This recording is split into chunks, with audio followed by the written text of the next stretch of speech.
আমার জন্মের পরপরই আমার মা কাজের সূত্রে আমাকে ঠাকুমার কাছে রেখে ওমান চলে যায়। মায়ের নাম সুজাতা। বাবাও কাজের সূত্রে আগে থেকেই বাইরে। আমি যখন ক্লাস 10-এ উঠি তখন মা ফিরে আসে।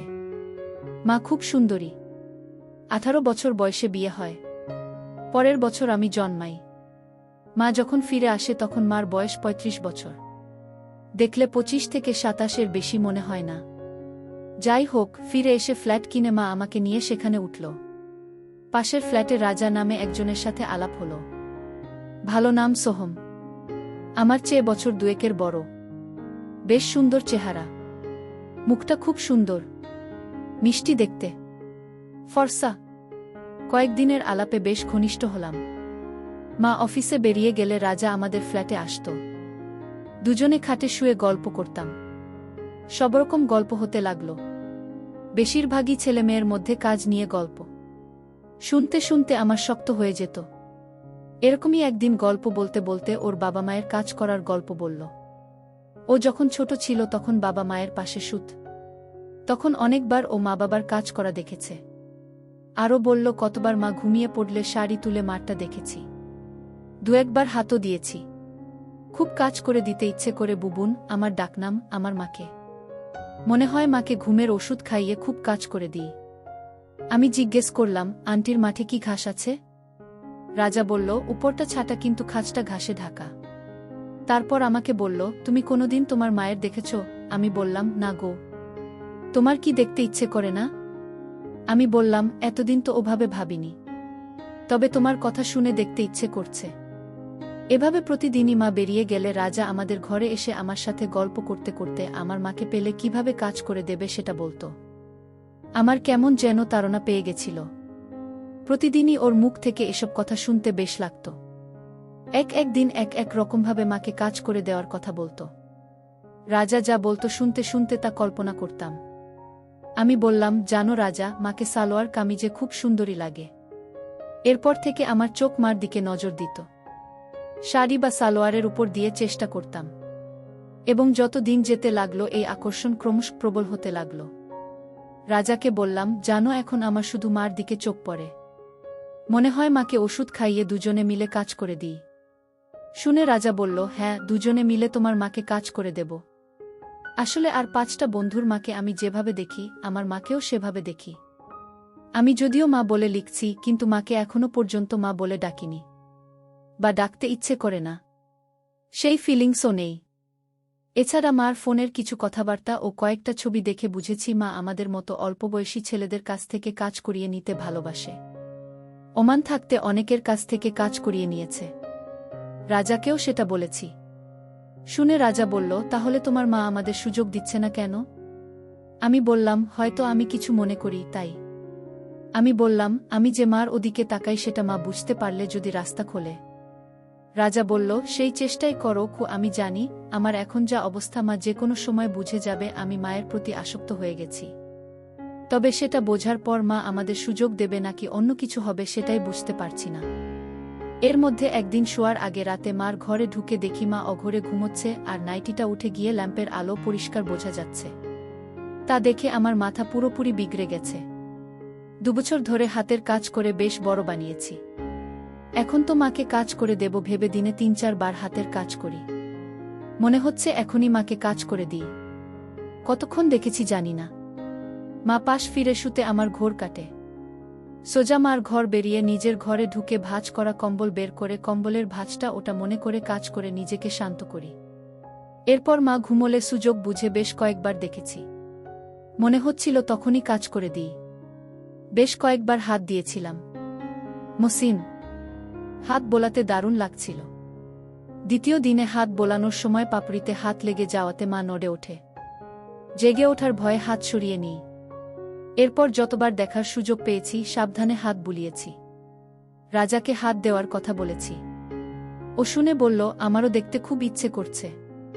মনে হচ্ছে নাক দিয়ে গন্ধ শুকি। মার নাম জেনে আর মার ছবিতে বোলাতে বোলাতে বলল, সুজাতা, তুমি যদি একটা সুযোগ দাও তোমায় অনেক সুখ দেব। তখন আমাকে তুমি বারবার পেতে চাইবে। সুজাতা, তোমাকে কাজ করে দিতে খুব ইচ্ছে করছে। রাজার মতো আমারও মাকে খুব কাজ করে দিতে ইচ্ছে করে। মা যদি সুযোগ দেয় তাহলে দুজনে মিলে মাকে কাজ করে দিব। মার প্রতি আমার আকর্ষণ এমন জায়গায় পৌঁছেছে যে মার দিকে তাকালে সব চোখ পড়ে যায়। আর এসব দেখতে দেখতে অজান্তে কখন যে ফুলে উঠছে বুঝতে পারতাম না। কতবার যে বাথরুমে গিয়ে হাতের কাজ করেছি তার ইয়াদটা নেই। মাও মনে হয় ব্যাপারটা আজ করেছে। মাঝে মাঝেই আমার ফুলে ওঠা প্যান্টের দিকে তাকায়। একদিন সকালে ড্রয়িং রুমে সোফাতে বসে কথা প্রসঙ্গে বলল, বুবুন, তুমি বড় হসেছ, সবকিছু বুঝতে শিখেছ। আমি চাই তুমি আমার সাথে বন্ধুর মতো মেলামেশা করো। আমি বললাম, তাতে আমার কোনো আপত্তি নেই। আমিও তাই চাই। কি মা জিজ্ঞেস করল আমার কোনো বান্ধবী আছে কিনা। আমি বললাম, আপাতত নেই। মা জিজ্ঞেস করল, এতদিন পর তোমার কাছে এলাম, তাতে তোমার কোনো আপত্তি নেই তো? আমি বললাম, না না, আপত্তি কেন থাকবে। শুনে মা বলল, আমাকে তোমার পছন্দ তো? আমি বললাম, পছন্দ কেন হবে না? তুমি দেখতে ভালো, কথাবার্তাও ভালো। তাছাড়া বলেই থেমে গেলাম। মা বলল, কি তাছাড়া? আমি বললাম, না থাক।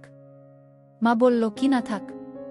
বলো আমাকে। বলে মা আমাকে কাছে টানল। আমি বললাম, আমার বন্ধুরা তোমাকে খুব পছন্দ করে, বিশেষ করে পাশের ফ্ল্যাটের রাজা। তাই? মা বলল। আমি বললাম। আমার কথার ধরন দেখে মা কিছুটা আন্দাজ করেছে। জিজ্ঞেস করল, কিরকম পছন্দ করে? আমি বললাম, তুমি সুন্দরী তাই ওরা বলে। কি? আমার কথার ধরন দেখে মা বলল, শুধু সুন্দরী, আর কিছু বলে না? কি হবে শুনে? আমি বললাম, তোমার সাথে তো এরকম কোনো কথা ছিল না। তুমি তো কথা দিয়েছ আমার সাথে বন্ধুর মতো মিশবে। কি? মা বলল, ওরা তোমাকে খুব কাছে পেতে চায়, বিশেষ করে রাজা। আমি বললাম, কিরকম? মা জিজ্ঞেস করল। আমি লজ্জার মাথা খেয়ে বললাম, মানে ছেলেমেয়েরা যেমন ভাবে মেশে সেরকম গো। তারপর বলল, তোমাকেও একজন ওভাবে চায়? আমি জিজ্ঞাসু চোখে তাকাতে মা বলল, আমার এক বান্ধবী কাকলি, তোমার ফটো দেখে তোমাকে ভালো লেগেছে, তোমার সাথে ভাব জমাতে চাইছে। তুমি রাজি হলে ওকে আসতে বলবো। কাকলির ছবি দেখবে? আমি সম্মতি দিতে মা উঠে গিয়ে অফিসের ব্যাগ থেকে ছবি এনে দেখালো। দেখলাম বেশ ভালো দেখতে, ফর্সা, মার বয়সী। মাকে বললাম, ভালো দেখতে, তবে তোমার মতো সুন্দরী নয়। মা হেসে বলল, আমার প্রতি তোমার এত নজর কেন? বলে বলল, তাহলে কাকলিকে আজ ডাকি। আমি মাথা নেড়ে সম্মতি দিয়ে বললাম, তুমি তো অফিস যাবে। মা বলল, অফিস থেকে ফেরার সময় কাকলিকে নিয়ে আসব। তুমিও রাজাকে ডেকো, দেখি রাজা আমার সাথে কত ঘনিষ্ঠ হতে পারে। বলে আবার আমার গালে হাত বুলিয়ে দিল। আমিও মাকে বললাম, দেখি তোমার কাকলি আমার সাথে কতটা ঘনিষ্ঠ হয়। আমি কাকলিকে কতটা খুশি করতে পেরেছি সেটা তুমি তোমার বান্ধবীর কাছে শুনে নেবে। তুমিও কতটা রাজার ঘনিষ্ঠ হবে সেটা শুনব। মা একটা দুষ্টুমি হাসি দিয়ে ফোন করে কাকলিকে সন্ধে বেলায় ফ্রি থাকতে বলল, আর অফিস ফেরত নিয়ে আসবে বলল। ওপার থেকে কিছু একটা বলাতে মা বলল, হ্যাঁ, কোনো অসুবিধা নেই। ফোনের ওপারে আরও কিছু বলার পর মা বলল, এলেই দেখতে পাবি। আমার চিন্তা না করলে চলবে, তুই বুবুনকে নিয়ে থাকবি। মা অফিসে বেরিয়ে গেলে রাজাকে সব খুলে বলি। রাজা তো আনন্দে লাফাতে শুরু করেছে। আমি বললাম, আজ এখন আর কোনো কিছু নয়, সন্ধেবেলায় মাকে নিয়ে অনেক কাজ বাকি আছে। তারপর আমাকে ঘরে ফিরে সুযোগ বুঝে ফোন করে সব বলবে। শুনে রাজা বলল, দোস্ত, তোমাকে সব বলবো না তো কাকে বলবো? আমি বললাম, এখন এক কাজ করো, তোমার মাকে ফোন করে বলো আজ রাতে তুমি আমাদের বাড়িতে খাবে। কিন্তু মা যদি জিজ্ঞেস করে কি উপলক্ষে? রাজা বলল। আমি বললাম, তুমি বলবে আমার মায়ের এক বান্ধবী আসবেন অনেক দিন পর, সেই উপলক্ষে খাওয়া দাওয়ার ব্যবস্থা করা হয়েছে, আন্টি আমাকে থাকতে বলেছে। রাজা ওর মাকে ফোন করে রাতে সব বলে।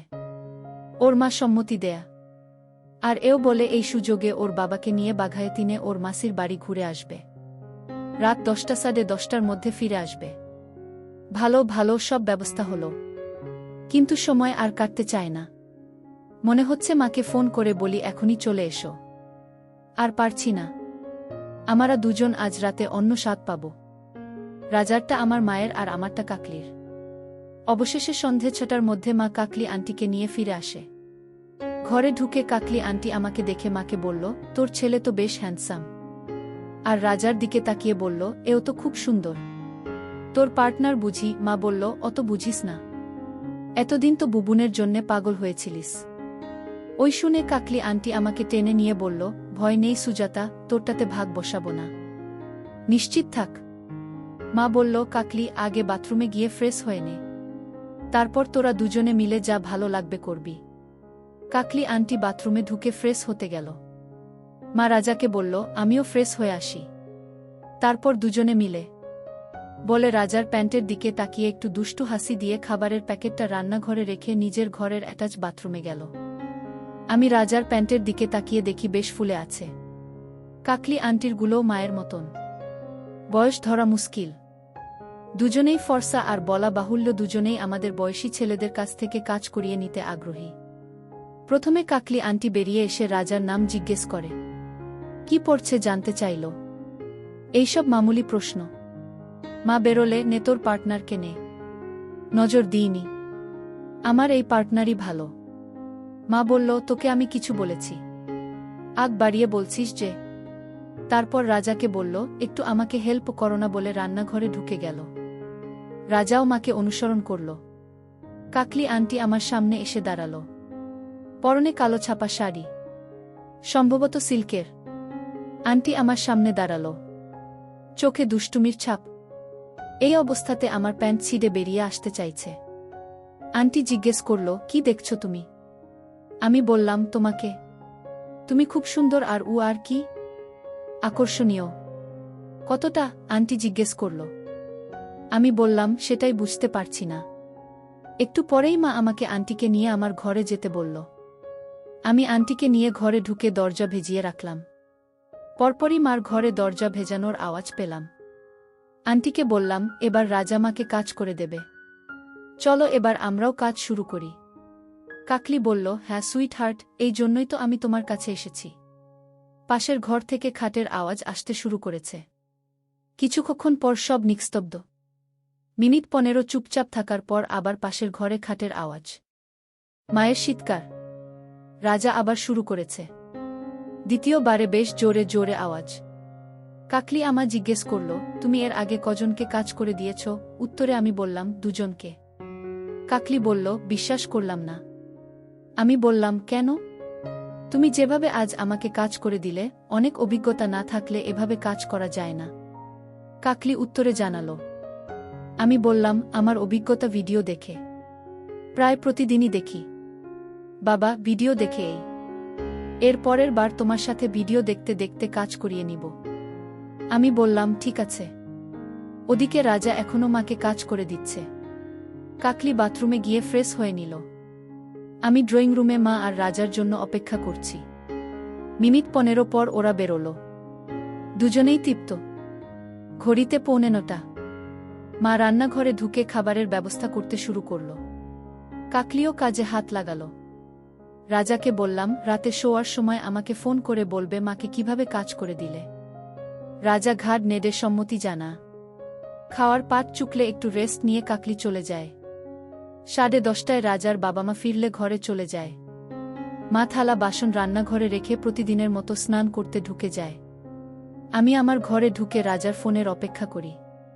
রাতে রাজা ফোন করে আজ আমার মায়ের সাথে কি কি কাজ করেছে সব বলল। আজ মায়ের বান্ধবী কাকলিকে যেভাবে কাজ করে দিয়েছে তাতে আমরা দুজনেই সন্তুষ্ট। আবারও কাকলিকে কাজ করে দেব এবং রাজাকে সাথে নিয়েই কাজ করব। কিন্তু রাতে রাজার ফোন আসার পর আমার মাকে কাজ করে দিতে খুব ইচ্ছে করছে। যেভাবে রাজা মাকে কাজ করে দেওয়ার সবিস্তার বর্ণনা দিল তাতে মাকে কাজ করে দেওয়ার বড় বাসনা জেগেছে আমার মনে। আমি ঘর থেকে উঠে এসে ড্রয়িং রুমে সোফাতে বসলাম। মার ঘরের দরজা খোলা। সবে ঘরে ঢুকেছে। ড্রয়িং রুমের আবছা আলো আমাকে দেখতে পেয়ে উঠে এসে আমার পাশে বসে। মায়ের পরনে নাইট গাউন দেখে আমার কন্ট্রোলের বাইরে বেরিয়ে গেছে। আমি মনে মনে বললাম, মাকে কাজ করে দেওয়ার এটাই উত্তম সময়।